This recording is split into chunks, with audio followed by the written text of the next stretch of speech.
Assalomu alaykum. Video dars tinglovchilar, xalqaro o'ziga xos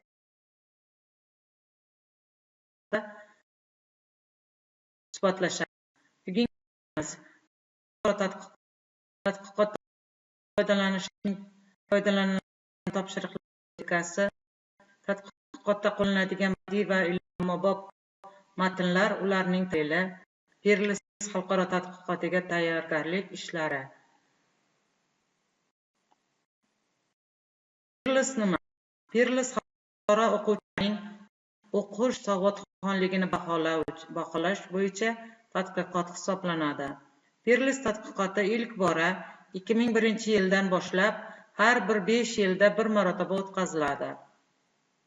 Xalqaro ta'lim tizimlarining o'quvchilarning o'qish qobiliyatlarini solishtirish va baholashga qaratilgan. Tadqiqotning asosiy maqsadi 4-sinf o'quvchilarining o'qish savodxonligi darajasini aniqlash, o'qish madaniyati va strategiyalarini o'rganish, o'quvchilarning matnni tushunish, tahlil qilish va talqin qilish qobiliyatlarini baholash, ta'lim tizimining kuchli va zaif tomonlarini aniqlash, ta'lim sifatini yaxshilash uchun takliflar ishlab chiqishdan iborat. Tadqiqotning asosiy ko'rsatkichlar: o'qish savodxonligi darajasi. Bunda o'quvchilarning matnni tushunish, talqin qilish qobiliyati o'rganiladi. Matndan foydalanish. Bunda ma'lumotlarni topish, tushunish, talqin qilish va baholashdan iborat. O'qish strategiyalari. O'quvchilarning matnni o'qishdagi usullari va yondashuvlari. Demografik va ijtimoiy omillar. O'quvchilar oilasi, o'qituvchilar, maktab sharoitlari o'rganiladi.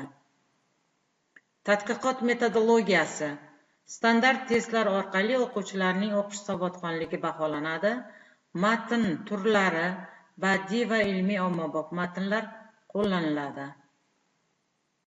O'quvchilarga savollar berishning matn darajasi o'lchaniladi. So'rovnoma o'qituvchilar va ota-onalarga ma'lumot beradi. Perlis tadqiqotining ahamiyati nimalardan iborat? Ta'lim sifatini xalqaro miqyosda baholash imkonini beradi. O'qish savodxonligini oshirish bo'yicha strategiyalar ishlab chiqishga yordam beradi. Har bir mamlakatning ta'lim tizimidagi muvaffaqiyatlari va muammolari aniqlanadi. O'quvchilarning mustaqil fikrlash va matndan foydalanish ko'nikmalarini rivojlantirish uchun asos yaratadi. Perlis tadqiqotida foydalaniladigan topshiriqlar metodikasi. Bunda birinchi navbatda topshiriq turlari. Perlis tadqiqotida o'quvchilarga turli darajadagi matnni tushunishni baholash uchun quyidagi topshiriqlar beriladi. Birinchi topshirig'imiz matndan aniq ma'lumotlarni topish topshirig'i. Bunda o'quvchilardan matnda berilgan aniq faktlar, raqamlar, voqealar yoki ma'lumotlarni topish talab qilinadi. Bu topshiriqlar o'quvchilarning matnni diqqat bilan o'qish va eslab qolish qobiliyatini tekshiradi. Va tahlil qilish topshiriqlari matn tushunib, asosiy fikrlarni yaratishi, voqealar o'rtasidagi bog'lanishlarni tushunish kerak. Shuningdek, matnda berilmagan, lekin mantiqan chiqarilishi mumkin bo'lgan xulosalarni topishi talab qilinadi. Baholash va tanqidiy fikrlash topshiriqlari. Matn mazmuni, muallifning niyati, ishonchlilik darajasi haqida fikr yuritiladi. Matn asosida o'z fikrini ifoda etish va boshqa variantlarni solishtirish talab etiladi. Topshiriqlarning metodikasi ochiq va yopiq savollar yordamida olib boriladi. Yopiq savollar javoblari aniq, qisqa bo'lib, ko'pincha bir nechta variantdan tanlab olinadi. Ochiq savollarda o'quvchi mustaqil ravishda fikr bildiradi yoki qisqa matn yozadi. Matn asosida tahlil. Matn bo'laklari berilib, o'quvchilar ularni tahlil qilishi va bog'lanishlarini aniqlashi so'raladi. O'quvchi fikrini shakllantirish. Bunda topshiriqlar o'quvchilardan faqat faktlarni eslab qolishni emas, balki matnni tanqidiy ko'rinishini talab qiladi. Turli matn turlaridan foydalanish. Bunda biz ko'proq badiiy matnlar, ilmiy-ommabop matnlar, ma'lumot beruvchi va tushuntiruvchi matnlar ishlatiladi. Bu o'quvchilarni har xil uslub va mazmundagi matnlar bilan tanishtiradi. Va misollar. Matn o'qib, undagi asoslarni yoziladi.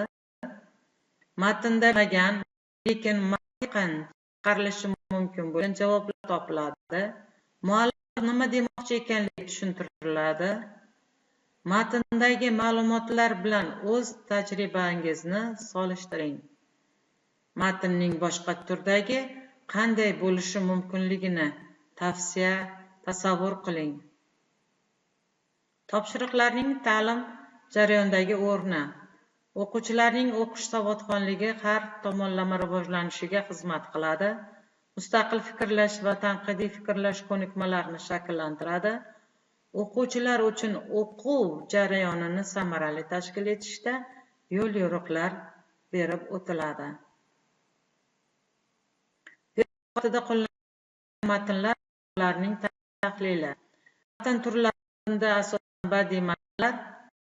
Badiiy matnlarga hikoya, she'r, ertak, rivoya va adabiy janrdagi matnlar kiradi. O'quvchilarning hissiy qabul qilishini, tasavvurini, estetika tushunchasini rivojlantirishga qaratilgan.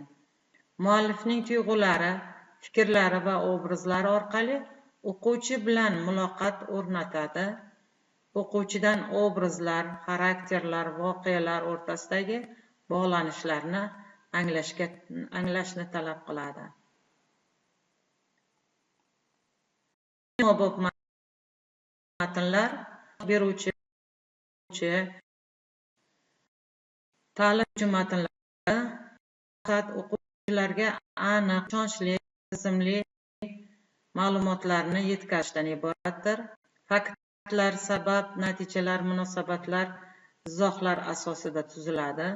O'quvchidan matn mazmunini tahlil qilish, asosiy fikr va tafsilotlarni ajratish, natijalar chiqarish talab qilinadi. Matnni tahlil qilish usullari. Badiiy matnni tahlil qilish. Asosiy g'oya mavzuni aniqlashdan iborat bo'ladi. Matnlarda